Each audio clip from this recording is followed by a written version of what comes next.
Here's the thing. A failed promotion, it can mess with your head, even when you know you're qualified. Suddenly you're replaying conversations, questioning your value, and you're wondering what you missed or what's even wrong with you. In this episode, I'll walk through practical, grounding self worth activities for women navigating the aftermath of a promotion setback, especially in predominantly male industries where it already feels harder to belong. Or even if you're in a leadership role, it's like most leadership or supervision is men, it's predominantly male. So if you're a leader, you're kind of still in a predominantly male industry. So today we're talking about how to separate performance from your worth, what to do when your confidence takes a hit without spiraling, ways to build internal trust after disappointment, and why this moment doesn't define your leadership potential, but it can strengthen it. This isn't about toxic positivity or just try harder. It's about stabilizing yourself emotionally, reclaiming your value, and deciding your next move from a grounded place, not a wounded one. If a promotion didn't go your way and you're trying to get your footing back, this episode is for you. Episode 431 is live. Be confident, be bold, be authentic, but don't forget to take action. This is Ordinary to Badass, where our stories empower women to step into the spotlight of their own lives and pursue what they're truly passionate about. It's time to step into the arena and become more than just extraordinary. It's time to become a badass with your host, Marie Sonneman. Welcome back to Ordinary to Badass, the podcast where women in predominantly male industries learn to rise, lead, and own their power without apology. Okay, so I don't know if I'm exactly going to do what's ordinary, what's badass this week, but I'll say this week I struggled a bit. It was just, I got in my head. I really got in my head. I had sent off a pitch for something with a video script, and you know what? I I felt good about it, and when I had watched the replay, like, when I was editing it, I was like, "Oh, yeah, this is awesome. This is really good." And then I the next day, when I went to send it off, I got in my head. I was like, "Oh gosh, what if it's horrible? What if they think it's blah, blah, blah?" And just, like, went down a rabbit hole. And this I sent it anyway because I was like, "Okay, 2 days ago, you thought this was good," and I could just tell that I was spiraling. So, I guess that's the ordinary, and this yeah, I guess I do have an ordinary and badass moment. The ordinary was the spiral, the getting in your head, the having things happen, and you're like, "Ah," and then the badass was overcoming my doubts, not letting the negative thoughts and the negative self-talk stop me from submitting it. It does not matter what the outcome is. The win is doing the thing anyway, even when you're spiraling, even when you feel nervous, even when you feel uncomfortable. And so I mean, we all have those moments, right? But it's like what we do with those moments, because for most of my life, I would stop. I would just not send it and not do anything and then go down like a shame spiral of how horrible it must have been and what in the heck was I thinking? Oh, and here's the other part of it is like I haven't heard back, right? It's been 5, 6, 7 days now, and I still haven't heard back. And so then it's like, oh man, that could send you down another spiral.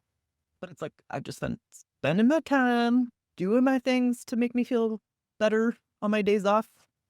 And like, okay, for me, that means reading. That means chilling the heck out. That means going for walks, doing the things that ground me and make me feel better. So if you're struggling, if you feel like you something wasn't up to par, something wasn't good enough, it wasn't the way that you wanted it to be, or maybe you're doubting if you're good enough, if what you turned in was good enough. That doesn't mean that you're not a badass. It means you're human. We all do it. We have these moments where that doubt creeps in, and we can either let it take a hold of us and stop us from taking action, or we can step forward anyway. It's like recognize the pattern, recognize that there's times we're going to beat ourselves up, we're going to be hard on ourselves. And it's like, oh, nope, I recognize that's a thing. I'm probably not thinking so rationally right now. I'm going to send it anyway. Or my job is to put it out there to the universe, and what happens after that, that's not up to me. So, yeah, that's funny. I really thought I had no ordinary or badass moment this week. I was just going to talk about how I was struggling, which definitely fits into today's topic, talking about self-worth. So I hope that's encouraging to you. I hope you can relate to that. And when you do go through those times, remember it's human. We all go through it. You are absolutely still a badass. Okay, so I have something to tell you about it. I am super excited about it. But before I do, I want you to have a little context, a little backstory. So before I stepped into leadership, before I sat on thousands of promotional boards and interview boards, I didn't understand how decisions were actually made. And honestly, if I had known then what I know now, I wouldn't have been so hard on myself. I wouldn't have replayed interviews over and over again in my head or tortured myself for the mistakes that I made.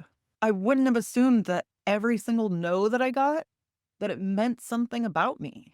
And you know what? There is a lot of pressure that we put on ourselves because we don't see what happens behind closed doors. So that's actually what led me to host a masterclass called Behind Closed Doors. So it's not about interviewing better. It's about understanding the lens that decisions are made through when you're going for a promotion. This way you can stop guessing. So if that feels like something that's relevant to you, if you're considering going for a promotion, you can find the link in the show notes or ordinarytobadass.com/behind closed doors. Or you can share it with a friend if you have a friend that's looking to get promoted. This will help. How it gets shaken after a failed promotion, and some practical ways that you can rebuild without having to pretend like it didn't hurt. Okay, let's talk about self worth and what it is. And I'm just going to be honest here. I went to AI because self worth, it so often gets lumped in with confidence. And so I wanted to make sure there was a clear definition or we're all understanding the same thing. Self worth is an internal belief that you have value, period. Not because you earned it, not because you achieved it, and not because somebody approved of you. It's just because you exist. It's that faith that I matter, I am enough, I deserve respect. And this is where so many of us get tripped up because we think self worth is equivalent with confidence. And self confidence is, I believe I can do this. Self esteem, I feel good about myself. And then self worth, even if I fail, I'm still valuable. Let me just tell you that last one, it matters, especially after a failed promotion.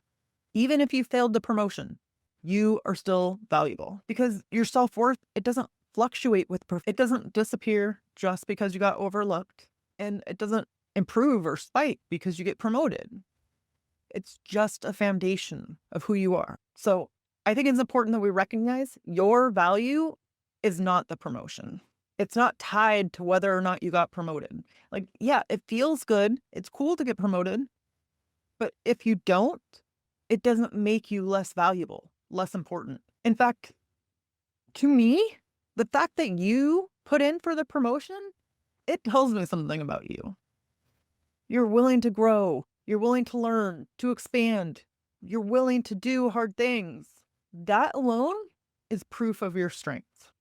And honestly, if you have my Proof of My Badassery guided journal, which you can find on Amazon, by the way, but this is a moment to write down. You write down in there, I went for the promotion, because that is a badass thing to do. It's like your job is to prepare, to raise your hand, to just go all in, go for it. That's your job. That's what you can control. What happens after the promotion or after the interview, that is out of your control. And sometimes, I'm just going to tell you, this is hard to hear and it's annoying, but sometimes you can do everything right and still not get picked. And it's not because you're not good enough. Oftentimes they're looking for something very specific. So you could nail it and still not get that promotion. So not getting the promotion doesn't mean anything about you. Okay, let's talk about what happens when our self-worth is shaky. And I have to tell you, when self-worth is shaky, I've seen this a lot and I've absolutely lived it. You overwork. You work so stinking hard to prove yourself, to say, hey, I'm worthy. I can do this. I'm good. Pick me. And when I do this, the overwork, I stop giving myself credit for what I did well. I'm constantly moving the goalpost. Nothing ever feels like enough. When I hit one goal, then I'm going for another, not even reflecting on the good things that I did. Another thing that happens is you stay quiet. You don't rock the boat. And then you hesitate to ask for more, a raise, a promotion, support. And if you're anything like me, the longer you stay quiet, the harder it becomes to speak up. And then this is hard because you start to assume that if you're being overlooked, it means you're lacking something. You tell yourself, if I were better, they would have chosen me. And that's not the truth. That's shaken self worth talking. What you're hearing is your shaken self worth. And again, I'm not blaming you. I've been there. We all go through it, right? And you could even like have a bunch of self worth today and tomorrow, but then the next day something happens and it shakes it. That's normal. Okay, so what changes when you have steady self worth? Okay, let's talk about the flip side. What changes when you have steady self worth? This is when you start to advocate without apology. You speak up for yourself, for your team, for your coworkers, without feeling guilty about it. You don't tie rejection to your identity. When you don't get the promotion, then it doesn't mean anything about who you are. And you separate the feedback from personal value. You start to look at it more as data. So in my line of work, HR, they have to sit in on the interviews. And they're the only ones that are allowed to share any information about that interview. So again, I treat feedback like data, not a personal attack. So I will sit down with HR and get feedback on my promotional interviews so then I can improve for the next time. It's not always easy to hear. And sometimes I absolutely don't agree with what they say. Like, oh no, I said that. I did that. But either way, it's still a helpful thing to do. You just have to humble yourself a little bit because you are going to hear possibly bad feedback. But whether you get the promotion or not, it is a good idea to go and hear. What were my strengths? What did I do well? What can I improve on? Where did I miss the mark? But remember, treat that information like data, not an attack. It's not personal. Because I found that just looking at it as data or looking at it like an experiment, like, okay, what can I test? What can I fix or improve for next time? What worked? What didn't work? Put on your lab coat, right? But data helps you to adjust and it doesn't define you. It's just information. And finally, doing this, having self-worth allows you to pursue opportunities because you believe you're allowed to. And it's not because you're guaranteed or tied to an outcome, but it's because you believe you belong in the conversation, that you have something to contribute. Okay, so I got to tell you a little something about me, and I used to absolutely be mortified by this. I have failed way more than I've passed any promotional exams. Early in my career, when I failed 2 promotions, my self-worth was shaky at best. And I absolutely, after I had failed 2 of them, I was like, I didn't get promoted. I am never testing again. So in my department, you test for a promotion, you get ranked, then you're put on a list for 2 years. The higher the score, the better your chances are of getting promoted. But here's the thing, if I hadn't stayed in it, if I had let those failed promotions mean something about me, then I would have never became a detective or a sergeant or a lieutenant. Never. And I ended up getting promoted on that second time like 2 weeks before the list expired. But my intention was not to test again because I was like, clearly they don't want me. Clearly I suck at this. I was telling myself all the things because I was tying my value to getting a promotion. Here's another thing I think is interesting is like, you don't know other people's struggles. Those don't stick in our head the same way. I once talked to a SWAT commander, somebody who everybody looked at like he was like Billy Badass or something. Everybody thought he was so cool. And you know what? He told me how many times he failed to get to where he was today. And I was astonished because I had no idea. Because you look at things from the outside and it seems effortless. It seems like, oh, he's just always had natural talent. He's just always been a badass. He's just always had. No, you don't freaking know. We are in a world of social media where we see all the glitz and glam and see all the wins, but we don't see the behind the scenes struggle. We don't know what other people go through. Even beyond that, even with coworkers.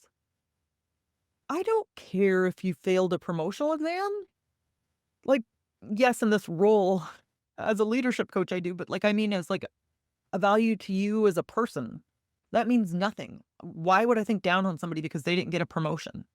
But yet in our heads, that's what we do. We beat ourselves up and tell ourselves all of these horrible things about ourselves because we didn't get the promotion. I just want to remind you, you are not behind. You are human and you are not alone. Like I said, I have failed so many promotions. So if you have failed, I am right there with you and probably, I was going to say 10 times more, but 8 times more. Your value, it exists because you are here, because you are you. And here's the thing, if you're a woman in a predominantly male industry, you bring added value. And that applies to you even if you're in leadership. Like I said earlier, being in leadership, being in a supervisory role, that's usually mostly men. So it's like you're in a predominantly male industry. And I know it might sound funny that saying because you're a woman, you bring added value, but I'm talking about this in context. Because there's something instinctual about being included, about not making waves, especially when you're the one that stands out as different already. Nobody ever told me that just because I was different, that I should not try to stand out, but it's just something you inherently internalize or you learn, like you just know that you're different, right? And so then it's easy because what we're taught from like our school age is just to blend in, to get along with everybody. So for me, especially in my younger years as a deputy, I didn't want any exceptions made for me.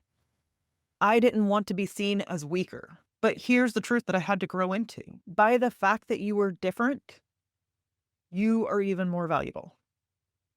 You are needed so much more because of your differences. You are needed so much more because you are different. You are special, not despite your difference, because of it. Let me give you some self-worth activities. And honestly, some of this is how I've built mine over time.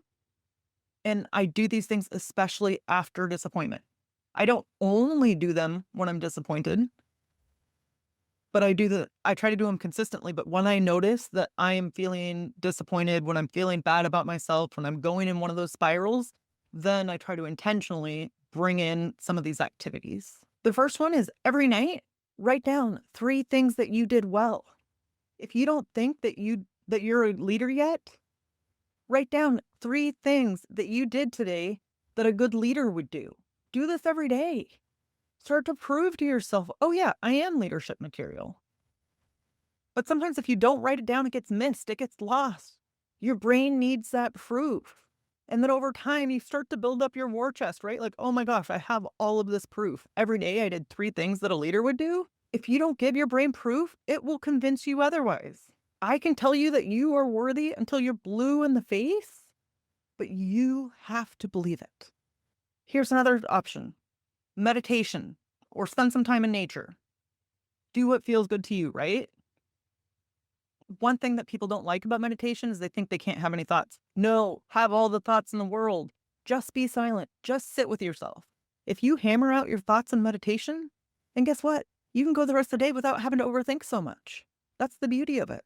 I think the big thing is spend time alone, without noise, without input from the outside world, just you, just sitting there, walking, whatever it is, but spend time in nature or spend time with yourself. And if you're a busy parent, get up 5 minutes early. I don't care. It doesn't have to be a huge, long exercise or a huge, long thing that you do. You can meditate for 5 minutes, and that is good. Just build time for yourself. Remind yourself that you are important. You are worth taking 5 minutes for yourself. So I think that meditation and nature, it's good for connecting with yourself. It's good for reconnecting with yourself, not with your performance. And also reconnecting with your own input, your own thoughts, your own feelings. Because with the social media world or AI world, it's so easy to just type everything in there and ask that for the answers, going outside for the answers instead of looking within. Okay, this one I think is important. Follow through on what you say you'll do. If you say you're going to go for the promotion, go for the promotion. If you're going to say you want to start stepping up and taking more active leadership roles, even without the formal title, then do that. Find ways to do that every day. But when you do what you say you're going to do, then you build trust in yourself. And that helps to increase your self-worth. And let me give you an example of this. This one's not work related, But for me, it is weight related or diet related. And I have told myself, because I've always struggled with weight, I'll be thin, I'll be heavy, kind of go back and forth like the Oprah thing, right? But I've struggled with my weight and my diet. And I'll tell myself, oh, I'll start the diet on Monday. And then I don't start the diet on Monday. And then I lose trust in myself. I lose belief that I can actually do it. So the more that you say you're going to do something and you don't do it, then that starts to build self-doubt, or it starts to decrease your self-worth because you're like, oh, I can't do it. So the more that you say you're going to follow a plan and you don't, the less you believe in yourself. And the same is true for your career. So following through, it builds self-belief. Okay, the fourth one is trust your decisions. And I'm just going to tell you, this one changed everything for me. And I think it was Jack Canfield in one of his books had said to act as if. If you don't know what to do, act as if you did. Take the assumption that all of the information you've had in your past has led you to make this decision so that you're competent and capable of the decision. Even if you make the wrong decision, you did it with all the information that you had at the time. So instead of second guessing it and looking back at yourself and beating yourself up, you're like, nope, I used the information I had at the time and I made the best decision I could. If it didn't turn out how you wanted, okay, then you trust that you're going to be able to pivot and figure it out from there. You can't know everything. You can't make a perfect decision 100% of the time. It just doesn't work that way. So I used to relentlessly second guess myself and beat myself up for my mistakes. And what I learned was when I make a mistake, I am more likely to learn from it. I'm not going to repeat it because that mistake is going to stick in my head. And if you went for a promotion and you didn't get it, you made a stinking decision. That's the win. So trust that you made the right decision. Trust that you can learn whatever lesson you were supposed to learn from it. And you can pivot and you can adjust and do better next time. But you were right where you need to be. So if you didn't get the promotion, that doesn't mean that you aren't worthy. It means you're still in the arena. And that matters. That's a huge win. So if this episode resonated, send it to a woman who needs to hear it, especially one who's questioning herself right now. There's usually 3 little dots on the top of your episode, and one of the options is to share or to text a link. You can copy the link and then text it to your friend, because who knows what that can pull her out of. I know I used to beat myself up. What if she's not going to go for that next promotion because she failed one and she thinks that means something about her? So if you know somebody this can help, share it with them. And remember, your value, it's not the outcome and it's not the title. The value is you. If this episode hits home, you're not imagining it.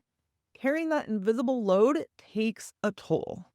And most women, they respond by trying to be stronger, trying to be tougher, and not wiser, not learning from what happens and moving on. Okay, so in the next episode, I'm breaking down why resilience isn't about carrying more and how women in leadership can stop over-functioning and feeling like they're letting everyone down. So make sure you listen to the next episode, 432.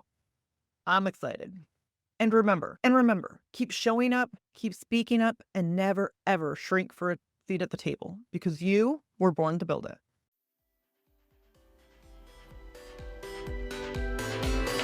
Now that you've listened to this episode of Ordinary to Badass, we want to hear from you. Go to our website, ordinarytobadass.com/podcast, and submit your own experience on how you took your life from ordinary to badass, and get the chance to be on a future Spotlight episode of the show. That's ordinarytobadass.com/podcast. While you're waiting for the next episode of the show, wipe off the sweat, dust off the dirt, and get back in the arena.